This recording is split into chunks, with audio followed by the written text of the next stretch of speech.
दोस्तों, भारत एक धर्म प्रधान देश है। यहाँ के लोगों के मन में अपने ईश्वर और सभी देवी देवताओं के प्रति बहुत ही बड़ी गहरी आस्था है। अपने भगवान के दर्शन के लिए वो हमेशा तत्पर रहते हैं। जहाँ कहीं भी उन्हें अपने ईश्वर से संबंधित कोई भी स्थान, मंदिर या फिर ऐसे ही किसी पवित्र जगह की जानकारी उन्हें मिलती है तो वो उनके दर्शनों के लिए चल पड़ते हैं। जब किसी विशेष अवसरों में लोग किसी दूर के धार्मिक स्थलों में जाते हैं तो उसे तीर्थ यात्रा कहा जाता है। ऐसी ही एक धार्मिक यात्रा है गंगा सागर की तीर्थ यात्रा, जो पश्चिम बंगाल के 24 परगना जिले में स्थित है। ये स्थान कोलकाता से लगभग 130 किलोमीटर दक्षिणी दिशा में पड़ता है। यही वह स्थान है जहां पर गंगा नदी का सागर से संगम माना जाता है। ये स्थान वह जगह है जहां पर गंगा नदी और बंगाल की खाड़ी का अद्भुत मिलन भी होता है। नमस्कार दोस्तों, आज हम आपको इस वीडियो में लिए चलते हैं पश्चिम बंगाल में स्थित पवित्र तीर्थ स्थल गंगा सागर की यात्रा पर। इस वीडियो में हम आपको बताएंगे कि गंगा सागर कब जाना चाहिए, गंगा सागर कैसे जाना चाहिए, गंगा सागर धाम के दर्शन कैसे करना चाहिए और वीडियो के लास्ट में जानेंगे कि गंगा सागर धाम की यात्रा में कुल खर्च कितना आएगा। तो बने रहिए वीडियो के लास्ट तक। वीडियो शुरू करने से पहले एक रिक्वेस्ट है आपसे कि अगर आपने अभी तक हमारे चैनल को सब्सक्राइब नहीं किया है तो चैनल को सब्सक्राइब करके बेल आइकन का बटन जरूर दबाएं। चलिए दोस्तों, सबसे पहले जान लेते हैं कि ऐसा क्यों कहा जाता है कि सारे तीर्थ बार बार और गंगा सागर एक बार। हिंदू धर्म ग्रंथों में गंगा सागर को मोक्ष का द्वार भी कहा जाता है, क्योंकि संपूर्ण विश्व भर में सबसे पवित्र नदियों में गंगा का सर्वोच्च स्थान है। इसलिए दुनिया भर से श्रद्धालु इस गंगा सागर संगम में आकर डुबकी लगाते हैं और अपने अपने मोक्ष प्राप्त की कामना करते हैं। दोस्तों, माना जाता है कि गंगा सागर की यात्रा सैकड़ों तीर्थ यात्रा के बराबर होती है। यहाँ पर हर किसी का आना नसीब नहीं होता है, जिसके कारण गंगा सागर का महत्व और भी ऊंचा हो जाता है। गंगा सागर पुण्य आत्मा के मोक्ष प्राप्ति का प्रमुख द्वार है, इसलिए इसे सारे तीर्थ बार बार और गंगा सागर एक बार कहा जाता है। दोस्तों, गंगा सागर धाम तक पहुँचने के लिए आप चाहे किसी भी ट्रांसपोर्ट की सुविधा जैसे बस, ट्रेन, हवाई जहाज से आएँ, सबसे पहले आपको पश्चिम बंगाल की राजधानी कोलकाता तक आना होगा। कोलकाता से गंगा सागर तक की 130 किलोमीटर की यात्रा पहले बस से और फिर आपको जल जहाज के द्वारा तय करनी होगी। कोलकाता से 90 किलोमीटर का सफ़र बस के माध्यम से तय करना पड़ता है, जो कि बस वाला आपको नामखाना नामक स्थान पर पहुंचा देगा। ये स्थान दक्षिण 24 परगना जिले के काशीनगर लाट नंबर 8 में स्थित है। अगर आप ट्रेन के द्वारा गंगा सागर की यात्रा पर आना चाहते हैं तो इसका सबसे नज़दीकी स्टेशन हावड़ा जंक्शन है। हावड़ा जंक्शन रेलवे स्टेशन पर उतरने के बाद इसके आगे का सफ़र आपको बस के द्वारा तय करना होगा। इसके अलावा यदि आप हवाई यात्रा से गंगा सागर की यात्रा पर आना चाहते हैं तो इसका सबसे नज़दीकी airport Subhash Chandra international airport है, जो कि कोलकाता में ही स्थित है। एयरपोर्ट पर उतरने के बाद आपको इसके आगे का सफ़र बस से और इसके बाद जल जहाज द्वारा करना होगा। बस से सफ़र करने के बाद आगे का सफ़र आपको क्रूज यानी जल जहाज के माध्यम से कचबेरिया आइलैंड तक करना होगा, जिसमें लगभग 4 घंटे का समय समुद्र के रास्ते में गुजर जाता है। और ये रास्ता इतना हसीन होता है कि आपको चारों तरफ पानी ही पानी देखने को मिलता है।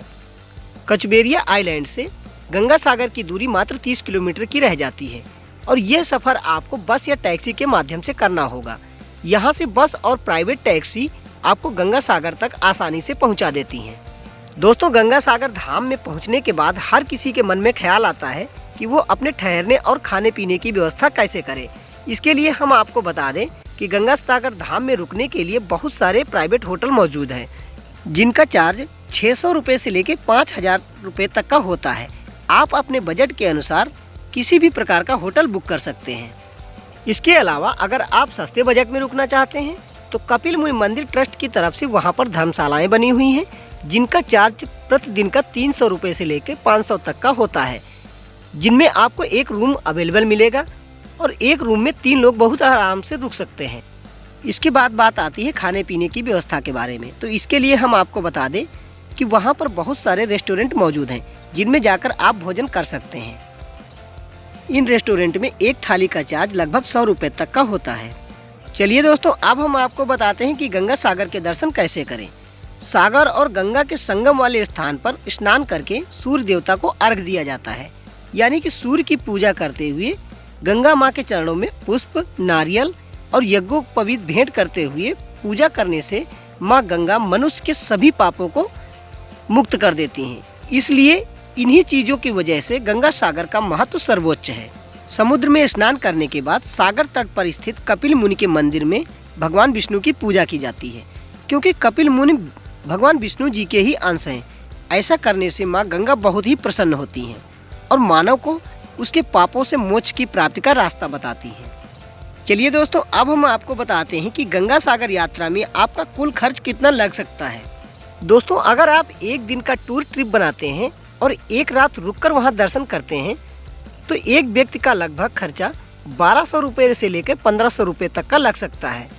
वहीं अगर आप मिलेनियम द्वीप से गंगा सागर तक जल जहाज के माध्यम से जाना चाहते हैं तो ये खर्च अलग से बढ़ जाएगा, क्योंकि जहाज का किराया ही 1200 से लेकर 1500 तक का होता है। इस बजट में हम आपका घर से लेके कोलकाता तक का किराया नहीं जोड़ रहे हैं।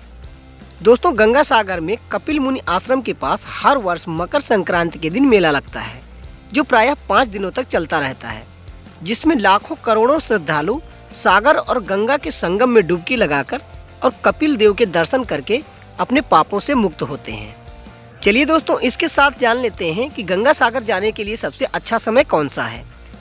दोस्तों, गंगा सागर दर्शन के लिए सबसे अच्छा समय होता है अक्टूबर से फरवरी तक का, क्योंकि सर्दियों के समय में गंगा सागर में काफ़ी शानदार माहौल होता है और इस बीच हर वर्ष 14 जनवरी यानी मकर संक्रांति के दिन विशाल मेला भी लगता है, जिसमें करोड़ों श्रद्धालु माँ गंगा में डुबकी लगाकर अपने पापों को धुलते हैं।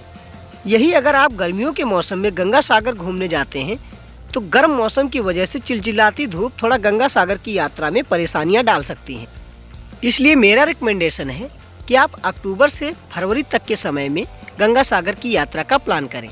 चलिए दोस्तों, अब इसके साथ साथ ये भी जान लेते हैं कि गंगा सागर यात्रा में कितने दिन का टूर ट्रिप बनाना चाहिए।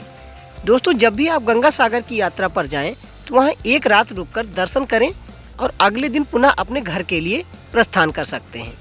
लेकिन यदि आप दर्शन करने के बाद नहीं रुकना चाहते हैं तो उसी दिन दर्शन के बाद आप अपने घर वापस लौटने की योजना बना सकते हैं। आप जब भी गंगा सागर की यात्रा पर जाएं तो एक दिन वहां रुककर अच्छी तरह से घूमिए और अगले दिन अपने घर के लिए लौट जाएं। यकीन मानिए, ये यात्रा आपके जीवन भर के सबसे खूबसूरत पलों में से एक होगी। उम्मीद करता हूँ गंगा सागर यात्रा का यह वीडियो आपको पसंद आया होगा। अगर वीडियो पसंद आया हो तो लाइक करें और कमेंट में हमें ज़रूर बताएं। और हाँ, अगर आपने अभी तक हमारे चैनल को सब्सक्राइब नहीं किया है तो चैनल को सब्सक्राइब करके बेल आइकन का बटन ज़रूर दबाएं। मिलते हैं अगली वीडियो में कुछ नई चीज़ों के साथ। तब तक के लिए टाटा बाय बाय।